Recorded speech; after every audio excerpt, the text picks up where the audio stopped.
Depuis 2011, donc depuis le regroupement des fonds de recherche du Québec et l'entrée en scène du scientifique en chef du Québec, les fonds de recherche se sont activés pour mettre en place et pour valoriser la recherche intersectorielle ou des programmes ou des initiatives intersectorielles, et ce, pour répondre à des grands défis de société.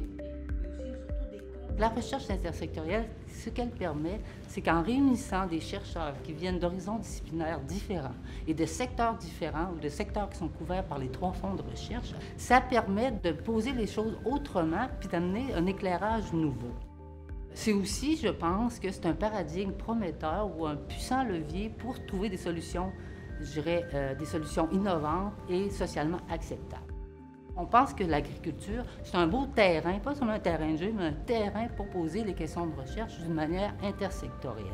Donc, aujourd'hui, lors du colloque Agronuméricus, on va parler d'optimisation, de l'agriculture, on va parler de robotisation, d'intelligence artificielle, des systèmes interconnectés, des co-responsabilités, donc d'accès à l'alimentation. Donc, autant de thématiques qui appellent des chercheurs de différents secteurs, de différentes disciplines, puis de différents milieux.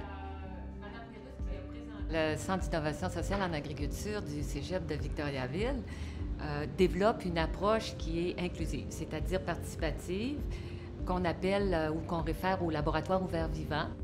Généralement, les ingénieurs testent leur produit à la fin, une fois qu'il est produit.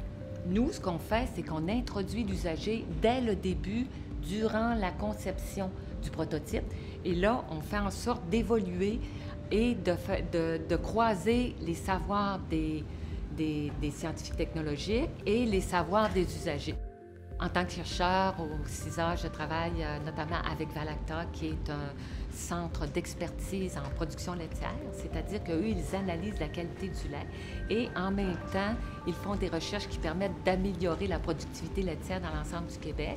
Nous, notre rôle, dans le cadre de la mise en place d'une plateforme interactive où le producteur agricole va être en mesure de sélectionner les données de lui-même sur un téléphone mobile, notre rôle, c'est justement de voir comment faire en sorte qu'il y ait une interconnexion entre le producteur laitier et les experts de Valacta.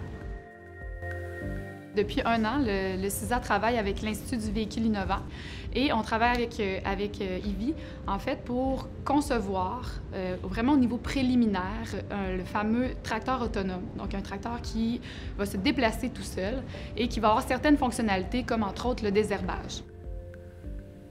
Ce qu'on a réalisé, en fait, c'est vraiment d'aller définir les besoins des producteurs agricoles, les inclure dès le départ dans la démarche d'innovation, dans la démarche de développement technologique du tracteur autonome. Donc, ils sont dans la boucle d'innovation depuis le départ. Donc, ça a été le rôle du CISA.